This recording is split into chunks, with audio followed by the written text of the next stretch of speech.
नमस्कार, मैं हूं दीपक चौरसिया। रात के 9 बजने वाले हैं और खोज खबर में वक्त है खबर देने का और खबर लेने का। दिल्ली में हिंसा की आग तो थम चुकी है, मगर कई सवाल अभी भी देश की फिजा में धधक रहे हैं कि आखिर दिल्ली में क्या से क्या हो गया।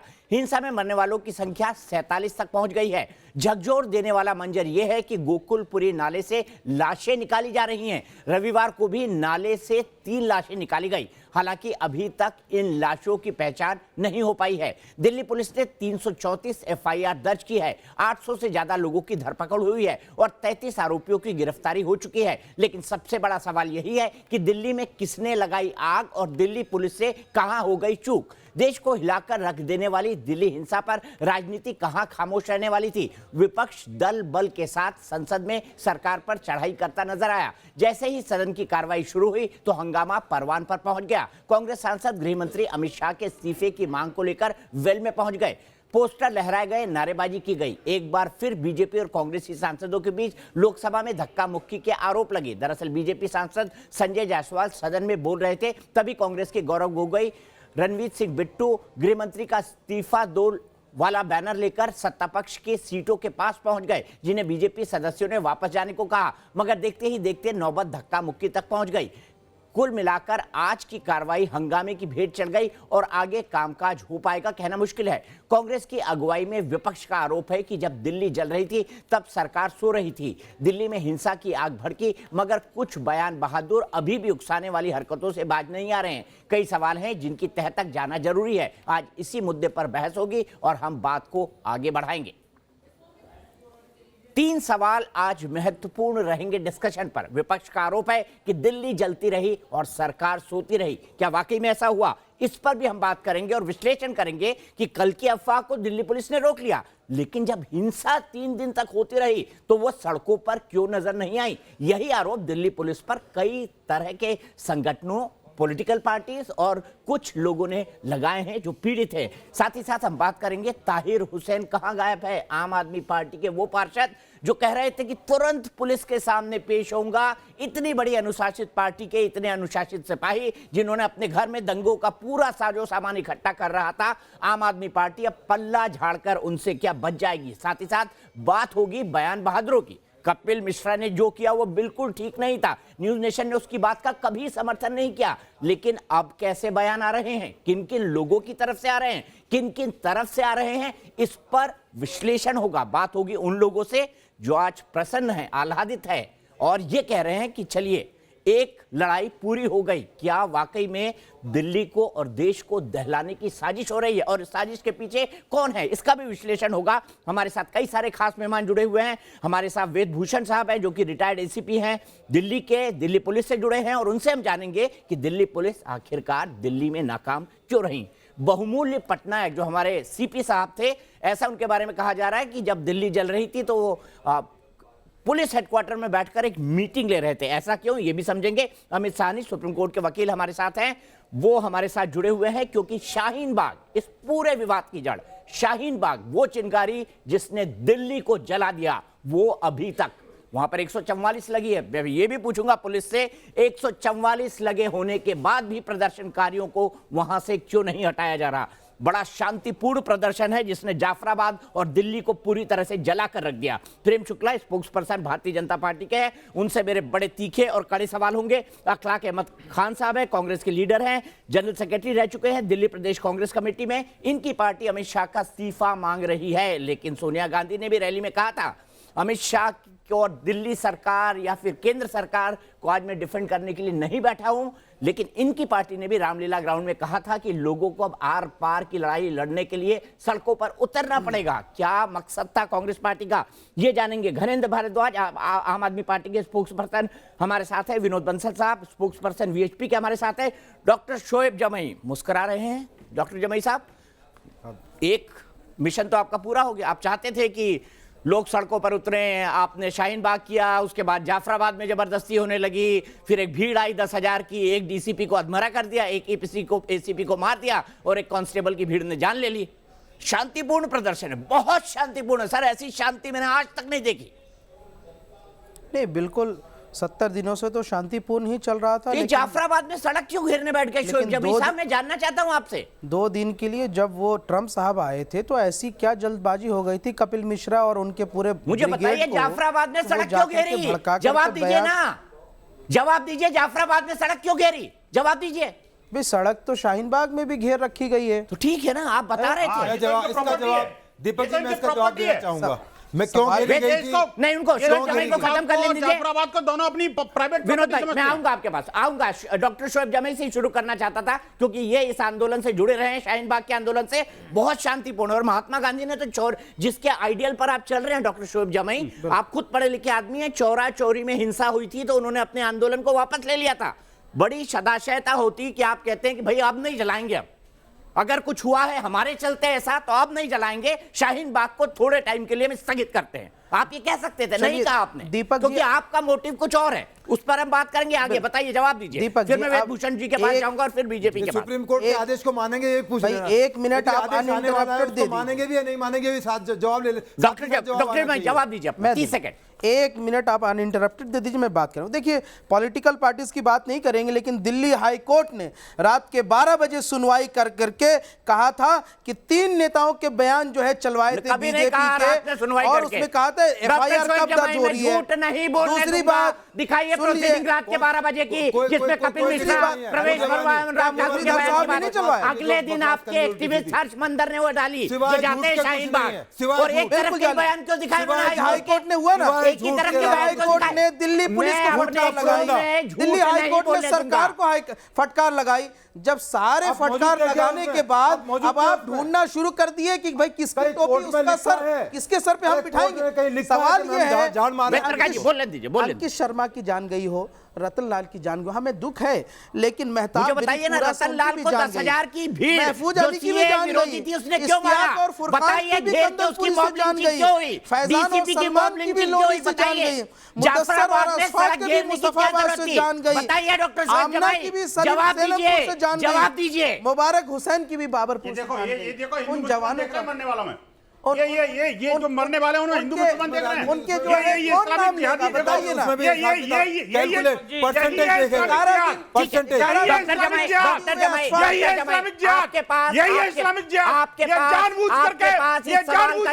हिंदुस्तान में दंगा भड़काना चाहते हैं। आपके पास इस सवाल का जवाब नहीं है कि जाफराबाद के अंदर मछली बाजार बना रहे हैं। मैं बताऊंगा क्यों घेरी। वेत्रका जी जवाब दीजिए, मैं आऊंगा।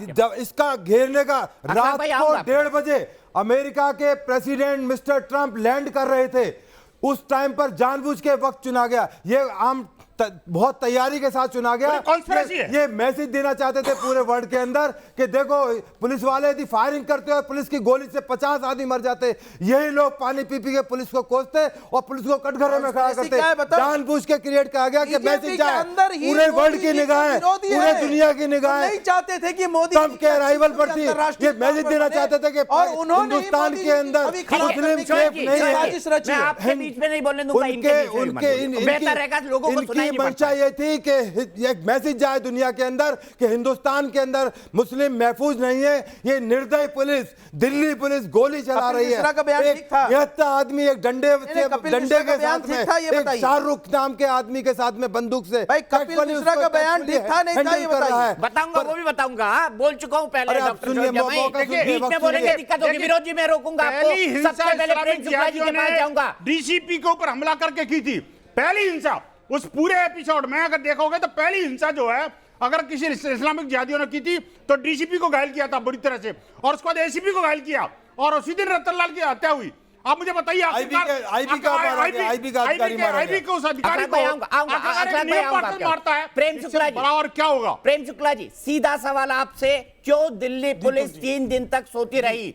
क्यों दिल्ली पुलिस सड़कों पर नहीं थी? क्यों आपके बहुमूल्य पटनायक ने उचित ही नहीं समझा कि वो दंगा प्रभावित क्षेत्रों में चले जाएं? क्या यही आपके लिए काका है शशि थरूर? और वो मैं लाइन दोहराऊंगा, क्या यही है 56 इंच के सीने वाली सरकार? पूरी दिल्ली समेत देश को दहकाने की एक षड्यंत्र था। उस षड्यंत्र को कंटेन करने में निश्चित तौर पर सरकार सफल हुई है। हाँ, लेकिन कुछ स्तरों पर अगर कमियां रही हैं तो वो जांच की परिधि में है, और जिस किसी की गलती है, नेग्लिजेंस है, वो क्रिमिनल नेग्लिजेंस है, वो भी दंड का पात्र है। लेकिन नेग्लिजेंस के नाम पर आप जो है आतंकवाद को संरक्षण देने का दुष्कृत्य नहीं रच सकते। 1946 में जिस तरह से डायरेक्ट एक्शन की एक डिजाइन थी, 1980 के दशक में मैंने पत्रकारिता प्रारंभ की, अब दीपक जी आप भी जानते हैं, जहां जहां रामशिला पूजन हुआ उस शहर के आसपास दंगे हुए, और उसके बाद 1990 का दशक दंगों और बम कांडों, हाई कोर्ट में बम फोड़ दो, रेलवे स्टेशन में फोड़ दो, ट्रेन में फोड़ दो, एक निश्चित तिथि के दिन तोड़ दो, एक निश्चित दिन तय करके फोड़ दो, और उसके बाद उनके समर्थन में खड़े हो जाओ कि मुस्लिम युवकों पर बड़ा अत्याचार हो रहा है, बाटला हाउस तक रोने चले जाओ, और फिर जब अमेरिका के राष्ट्रपति आ रहे हो तो उमर को यह भी ज्ञान दे दो कि भाई उसी दिन जो है हजारों की संख्या में जमा होना है और आग लगा देनी है, पुलिस स्वाभाविक तौर पर गोली चलाएगी। फिर देखिए किस तरह से मोदी जी फांसीवादी हैं, भारत किस तरह से फांसीवादी है।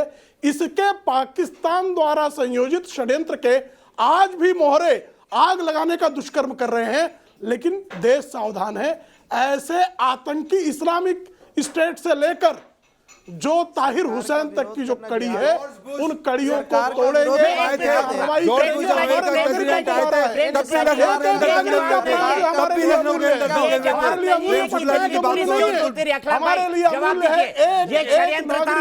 ऐसे मेरी बात सुनिए, मैंने सबकी प्रेम शुक्ला जी आंख लगी, मेरा सवाल सुन लीजिए, आप पूरा जवाब दीजिए, मैं आपको पूरा वक्त दूंगा। मेरा सवाल यह है कि प्रेम शुक्ला का आरोप है कि ये जानबूझकर षड्यंत्र इसलिए रचा गया, भीड़ को इसलिए उतारा गया कि गोलियां चलें, और जो बात उमर खालिद कह रहे थे जिनके बयान पर मैं आऊंगा, ये साबित हो सके कि ये मुस्लिम विरोधी सरकार है, ये पुलिस वालों से मुसलमानों पे गोलियां बरसाती है, उनका आरोप है और बड़ा आरोप है। दीपक भाई, सरकार किसकी है, जिम्मेदारी किसकी होगी? लोकतंत्र की ये खूबसूरती होती है, अकाउंटेबिलिटी कौन लेगा? लहू का रंग लाल होता है, लहू का रंग लाल, हिंदू मरे या मुसलमान। आज राहुल के लिसन, बीच में मैंने इंटरप्ट नहीं किया।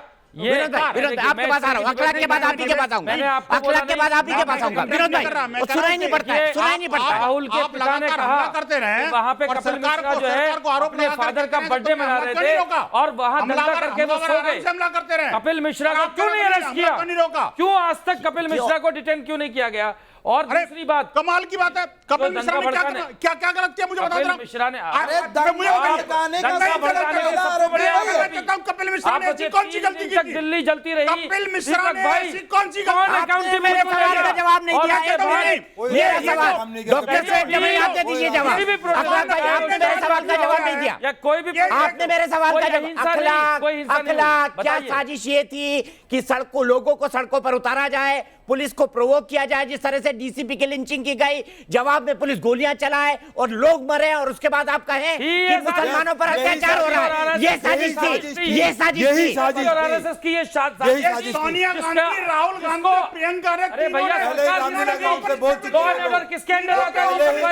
आप बताइए। बोल चुके हैं। अखलाक भाई, आप मेरे सवाल का जवाब, ये साजिश थी या नहीं थी? ये साजिश थी या नहीं थी कि पुलिस को प्रोवोक किया जाए, पुलिस गोलियां मारे? आप मुझे बात करने दीजिए। साजिश क्या है बताऊं? सरकार ये कहती है हमेशा कि जो स्टेट सरकार है वो लायबिलिटी लेगी। यहाँ पे दिल्ली यूनियन टेरिटरी, केंद्र सरकार से पूछ रहे भाई। केंद्र सरकार यही सवाल मैंने प्रेम शुक्ला से पूछा, इतना बड़ा मैंने यही पूछा, सो रही थी, पर उन्होंने अपनी साजिश बताई।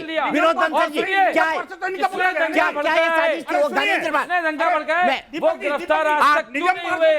मैं घनेंद्र भारद्वाज के पास जाऊंगा सवाल को लेकर। अखलाक अपने अपनी बात कह दी, अखलाक बात कह दी। विनोद बंसल 3 सेकंड, अखलाक बीच में मत बोलो यार। क्यों नहीं डिटेन किया गया उनको? दिल्ली ठीक है, बोल दिया। और ये लोग सो रहे थे और उल्टा सवाल हमसे पूछते हैं। चोर जो है चप्पल को डांटे, वो शांत हो जाओ यार, किसी को आवाज की सरकार है, उसको जवाब देगा। अखलाक को ऑडियो बंद कर दो। सुनिए, आज जो है सवा नकवी ने ट्वीट किया है, जो इनकी है, इन्होंने क्या कहा है? यात्रा by Hindutva group should never been allowed. इसका क्या मतलब है? क्या कहना चाहते हैं ये भड़काऊ भाषण नहीं है क्या? क्या पुलिस को इसके खिलाफ एक्शन नहीं लेना चाहिए? मैं उसके ऊपर इमीडिएटली अरेस्ट करना चाहिए इनको। मैं उसके ऊपर महिला को जो कि पहले से ही हिंदुओं की धार्मिक यात्राओं पर जिहादियों के हमले होते रहे हैं, इनको इंस्टिगेट करने की कोशिश कर रही है। दीपक जी मुझे बताइए, अगर ये बात हिंदुओं ने सोच ली, अगर हिंदुओं ने सोच ली कि हम इस्लाम के मानने वालों को अरेस्ट करिए, हम कहते हैं ठीक है, मुझे बताइए 15 लाख क्या होगा? जो भी ठीक है, मैं आ रहा हूं, सोचिए वो 15 लाख का क्या होगा? ये हिंदुओं की यात्राओं को बैन करने के लिए षड्यंत्र कर रही ठीक है, ये दूसरा मुद्दा, ये दूसरा क्या कर मुद्दा। रही है? विरोध जी, मैं चैनल पे सीधा हिंदुओं को आपको बैठने दे रहा, तुमको भी बैठने दूंगा। आप भी जहर बरसा रहे हैं, सोच जमाई, आप भी जहर बरसा रहे हैं। सीधे चलता हूँ घनेंद्र भारद्वाज जी के पास। घनेंद्र भारद्वाज जी, आपकी अनुशासित पार्टी के सिपाही पार्षद ताहिर हुसैन कहाँ हैं?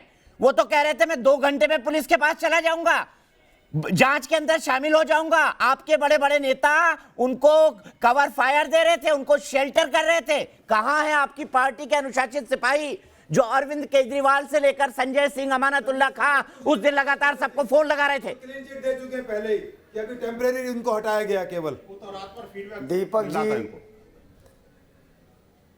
दीपक जी, ताहिर हुसैन पे 302 की एफआईआर हो गई है। ताहिर हुसैन को ढूंढने का काम दिल्ली पुलिस का है। ये सवाल जो है आप दिल्ली पुलिस के कमिश्नर आप तो आग लगाओ और चले जाओ, मर्डर कराओ चले जाओ, वो बताएंगे। और ये जितने लोग आपके यहाँ पे बैठ के कर रहे हैं ना, इनमें से एक भी आदमी नहीं गया मरहम लगाने। हम गए हैं, 7 सांसद उनके भी भारतीय जनता पार्टी के। आवाज नहीं जाती किसी की आवाज नहीं। आप बोल लीजिएगा, मैं सबको विनोद जी, सर ताहिर जी, क्या आपकी रिस्पॉन्सिबिलिटी दिल्ली पुलिस पर डालने पर खत्म हो जाती है? जवाब दीजिए। क्या ताहिर हुसैन जो आपके पार्षद हैं उसके प्रति आम आदमी पार्टी आपकी कोई जिम्मेदारी नहीं बनती? जनता सवाल पूछ रही है। देश की राजनीति बदलने आए थे आप लोग, और आपके एक पार्षद ने, देखिए उसकी तस्वीर दिख रही है, दिल्ली में खून की नदियां बहा दी। जिम्मेदारी है, एफआईआर हो चुकी है, एफआईआर हो चुकी है, एफआईआर हो पुलिस चुकी है। उससे पीछे छुड़ा लिया। एफआईआर को गौंड कर पी जाओ, उस एफआईआर को गौंड कर पी जाओ और सारे आम आदमी पार्टी बांटो उसके अंदर। दिल्ली पुलिस को बोलो, शर्म करो यार। मेजॉरिटी से आपकी गवर्नमेंट आई, आपको जिम्मेदारी से कहनी चाहिए थी बात। ठीक है, आपके प्रेम बहुत गुप्ता थंपिंग जी मेजॉरिटी जवाब से दीजिए। क्या ये जिम्मेदारी से बच सकते हैं ताहिर हुसैन जो सीधे सीधे दंगे में शामिल है, जिसकी तस्वीरें हैं, जिसके घर से हथियारों का जखीरा मिला है, जिसने दिल्ली की गलियों को सीरिया बना दिया, लीबिया बना दिया? क्या आम आदमी पार्टी के प्रति उसकी कोई जिम्मेदारी नहीं बनती कि उसको पुलिस के सामने पेश करे आम आदमी पार्टी? घनेंद्र गुप्ता जी, आपकी बात सुन ली। हम ये जानना चाहते हैं, उसका हम निर्वाह करेंगे। कृपया शांत हो जाएं। जानने भर का जो है कान खोलना पड़ेगा जानने के लिए, जुबान से नहीं जाना जाता सिर्फ। उसके लिए कान के जो कर्ण पटल है उनको खोलने की आवश्यकता पड़ती है। देखिए, एक मूल मुद्दा आप समझिए, अनुच्छेद 370 पर कोई अफवाह फैलाने की स्थिति में नहीं बचे थे।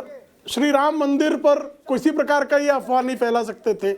इन्होंने सीएए, एनपीआर, एनआरसी के मुद्दे पर जिस तरह से अफवाह फैलाया, नागरिकों में भय पैदा किया, और अभी तक दंगों तक अफवाह फैला रहे हो साहब। इनके सोशल मीडिया के अफवाहों के चलते ही विश्व के सबसे बड़े लोकप्रिय नेता ने सोशल मीडिया से हटने की गुजारिश तक कर दी कि आपने अफवाह तंत्र को किस तरह से हिंसा तंत्र में तब्दील किया। हिंसा तंत्र में तब्दील करने का कारण था इसको अराजक बनाना, देश की छवि को जो है बिगाड़ना, देश के खिलाफ विद्रोह का स्वर प्रकट करना, आर पार की लड़ाई से लेकर आप जो है जिस तरह का उमर खालिद का बयान है, इस श्रृंखला को देखिए ना, बिंदुओं को जोड़िए ना, ताहिर हुसैन का घर देखिए ना, इशरत जहां के कृत्य देखिए ना, और उनके समर्थन में उतरे लोग देखिए ना। ये बता रहे हैं कि इन्होंने कहा, ताल ठोक कर कह रहे हैं कि साहब हम इस देश में आग लगाएंगे। आग लगाना हमारा लोकतांत्रिक अधिकार है। हम शाहीन बाग में सड़क रोकेंगे, आदरणीय दीपक चौरसिया वहां चले जाएंगे, उन पर हिंसक हमला करेंगे, हमारा संवैधानिक अधिकार है। हिंसा करने का संवैधानिक अधिकार है, संवैधानिक अधिकार है। बताइए ना, कौन सी प्रधानमंत्री आ जाती है, आपकी जुबान भी नहीं खोलने देंगे और आप पर बम फेंक देंगे। ये कौन सा साहब लोकतंत्र है? किस न्याय के सिद्धांत पर खड़े हैं? कौन से घनेंद्र भारद्वाज जी जवाब दीजिए, 30 सेकंड, फिर डॉक्टर शोएब जमाई। गलत बात करेंगे मैं उनको इंटरप्ट करूंगा।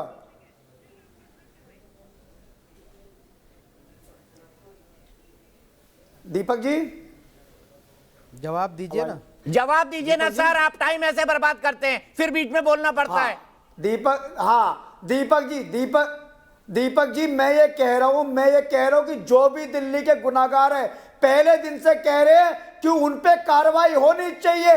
पहले एफआईआर करो, एफआईआर करके कपिल मिश्रा, परवेश वर्मा, अनुराग ठाकुर इन लोगों को जेल पहुंचाओ, उसके बाद दिल्ली के लोगों को इंसाफ मिलेगा। एक तरफा कार्रवाई नहीं चलेगी, एक तरफा कार्रवाई नहीं चलेगी, एक तरफा कार्रवाई नहीं चलेगी।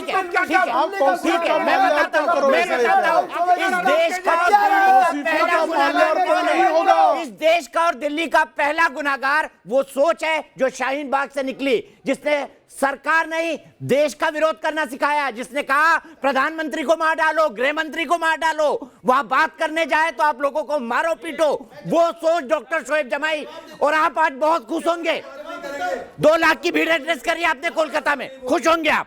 नहीं, एक बार एक मिनट में जवाब देता हूं कि देखिए, दिल्ली को दंगे में भड़काने वाली वो सोच है और आपकी वो सोच है जो ये कहता है कि सरकार का विरोध करना हिंदू विरोध हो गया। बिल्कुल नहीं, सरकार का विरोध करना देश विरोध हो गया। यही जो बरगलाया है, ये बाइनरी आपने तैयार की है। सरकार का विरोध करना सरकार का विरोध है, संवैधानिक अधिकार है। सरकार का विरोध करना कब से हिंदू विरोध हो गया? सरकार जब विपक्ष से हार जाती है तो हिंदू मुसलमान का मामला करके दंगे बढ़ा रखा है, ये वही सोच है। शांति से तो बैठा रखा है। आपकी मिशन कामयाब रही है। आप लोगों ने भड़काया कि भाई ये तो सरकार का विरोध कर रहे हैं, देखो देखो ये मुसलमान हिंदुओं का विरोध कर रहा है, आज वो इनके खिलाफ, यही गलत बात है। अरे भाई लोकतंत्र में सरकार का विरोध होगा, बिल्कुल करिए, बिल्कुल करिए, रास्ता रोक कर जबरदस्ती नहीं, जैसे भी